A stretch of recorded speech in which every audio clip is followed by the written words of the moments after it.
கர்த்தருடைய பரிசுத்த நாமத்துக்கு மகிமை உண்டாவதாக. இந்த நாளிலும் ஒரு நல்ல வார்த்தையோடு அதிகாலையில் உங்களை சந்திக்க தேவன் கிருபை செய்தார். தேவன் எனக்காக என் நியாயம் செய்து எனக்காக நியாயம் செய்து அவர் எதையும் எனக்காக செய்வார். எனக்காக எதை வேணாலும் செய்வார். அவர் பழி வாங்க கூட தயங்க மாட்டார். நமக்காக, உங்களுக்காக. வாசிப்போம். கலாத்தியர் 6ஆம் அதிகாரம் 7-8 வாசிங்க. 7-8 வாசிக்க கேட்போம். மோசம் போகாதிருங்கள், தேவன் தம்மை பரியாசம் பண்ண விட்டார். மனுஷன் எதை விதைக்கிறானோ அதையே அறுப்பான். நாம் மாம்சத்தின் அழிவை அறுப்போம். ஆவிக்கென்று விதைக்கிறவன் ஆவியினாலே நித்திய ஜீவனை அறுப்பான். நான் சொல்றேன், அழகா சொல்லி இருக்கிறார். மனுஷத்துல பக்கா பிளான் பண்ணி உங்களை அழிச்சிடணும், உங்களை இது பண்ணிடணும்னு நினைக்கிறவனை கர்த்தர் விட மாட்டார். உங்களுக்கான ஒரு தரிசனத்தை நிறைவேற்றாம கர்த்தர் எதையும் விட மாட்டார். பாருங்க, சாத்ராக் மேஷாக் ஆபேத்நேகோவை அழிக்கணும்னு நினைச்சாங்க. அவங்க குற்றம் கண்டுபிடித்தது தேவ விக்கிரகத்தை வணங்கணும்னு. ஆனா அக்னியில போடும்போது 3 பேர். இது வெளியவன் உள்ள குலாவுனா 4 பேர்.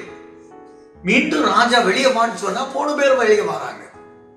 அதுவன் நல்ல ரீதியில ஆனா தூக்கிட்டு போய் பொறாமப்பட்டு சதி திட்டவங்களை தூக்கி உள்ள போட்டார் கர்த்தர். அதே போல தேவன் தானியேலை மீட்ட விதம் உங்களுக்கு தெரியும். குற்றம் கண்டுபிடித்தது ஒண்ணு இல்லாத ஜெபிக்கலாம். இது ஒரு ரீசனே இல்லை. ஆனா சிங்கக்கெபில போட்டாங்க. கர்த்தர் அழகா வெளியே கொண்டு வந்தார். இதே போல அவங்க விதைத்தவங்க சிங்கக்கெபியில போட்டாங்க. நான் சொல்றேன், உங்களுக்கு பக்கா திட்டம் பண்ணி உங்களை அழிக்கணும்னு நினைக்கிறவங்கள கர்த்தர் அழித்த விதம் அதுதான். யோசேப்ப அவனுடைய தரிசனத்தை நிறைவேற்ற விடாம குழியில தூக்கி போட்டாங்க, வித்தாங்க. அவன் சிறைச்சாலையில் இருந்தான்.